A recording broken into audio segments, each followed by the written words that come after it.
আজকে সকালে ঘুম থেকে উঠেই শুরু হয়েছে তাড়াহুড়ো। বিছানাটা তো যা হোক তা হোক করে গুছিয়েছিলাম, তবে গুছিয়ে কোনো লাভ নেই, একটু করে সব তুলতে হবে। কারণ আমাদের এই এসি বাবাজির জন্য আজকে একটু ডাক্তারবাবুকে ডেকে পাঠানো হয়েছে। না, ওনার এমনি কোনো সমস্যা সেরকম কিছু হয়নি। আসলে একটা রুটিন চেক আপ করানো হবে ওনার। প্রায় 1 বছর হতে যায় এসিটা কেনা হয়েছে, এর মধ্যে একবারও সার্ভিস করানো হয়নি। সেই জন্যই আজকে একটুখানি সার্ভিসের জন্য লোক ডাকা হয়েছে, যাতে ওরা এসে একটু সার্ভিসটা করে দিয়ে যায়। কদিন ধরেই দেখছি কুলিংটা একটু কমে গেছে, ভালোভাবে কুলিং হচ্ছে না ঘরটা।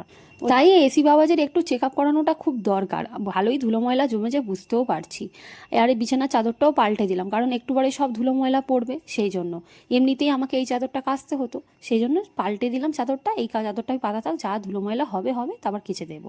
আর এই যে মাথার ওপর এই কাপড়টা দিয়েছি, এটা একটা ভালো মজার ব্যাপার আছে। এইটা হচ্ছে, আমি বেশ কিছুদিন আগে একটা চুড়িদারের পিস কিনেছিলাম।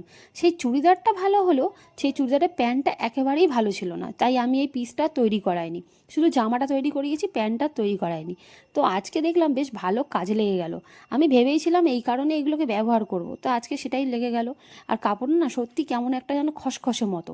এটা দিয়ে প্যান্ট তৈরি করালে খুব একটা ভালো ইউজ করা যেত না, সেই জন্যই আমি এটা এইভাবেই ইউজ করবো বলে ভেবেছিলাম। তো সেটা আমার ভালো ইউজ হয়ে যাচ্ছে।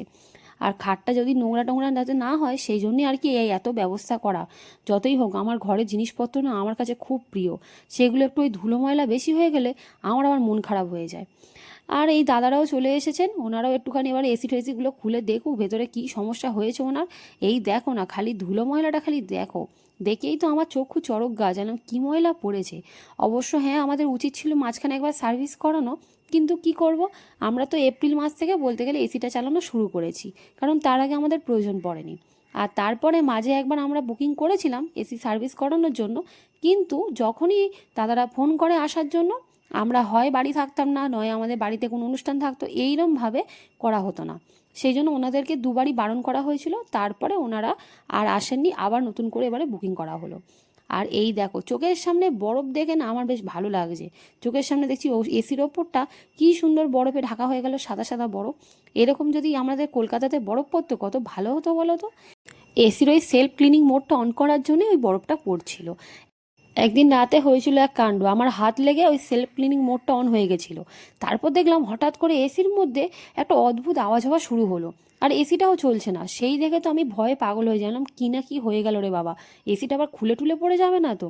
তো বরমশাই দেখে বললেন যে না, কিচ্ছু হয়নি, তুমি একদিকে ভালোই করেছো, সেলফ ক্লিনিং মোডটা অন করে দিয়েছো, ওটা অটোমেটিক ক্লিন হয়ে যাবে।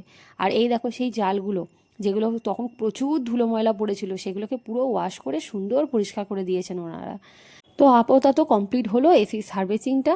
উফ, মাথা থেকে একটা হেডেক নামলো, কবে হবে এটা সেটা নিয়ে খুব চিন্তায় ছিলাম। যাই হোক, আজকে হয়ে গেল কাজটা, ঝামেলা মিটে গেল। তবে খাটের অবস্থা খুব খারাপ, এগুলো আমাকে পরিষ্কার করতে হবে। তো চলো আমি পরিষ্কার করি। আজকের মতো টাটা। ভিডিওটা ভালো লাগলে অবশ্যই লাইক কমেন্ট করো, আর আমাকে ফলো করতে একদম ভুলো না। সবাই খুব ভালো থেকো, সুস্থ থেকো। তোমাদের সাথে দেখা হবে নেক্সট আবার একটা কোনো ব্লগে। আর আমি আপাতত এখন ঘর পরিষ্কার করতে যাই। চলো টাটা।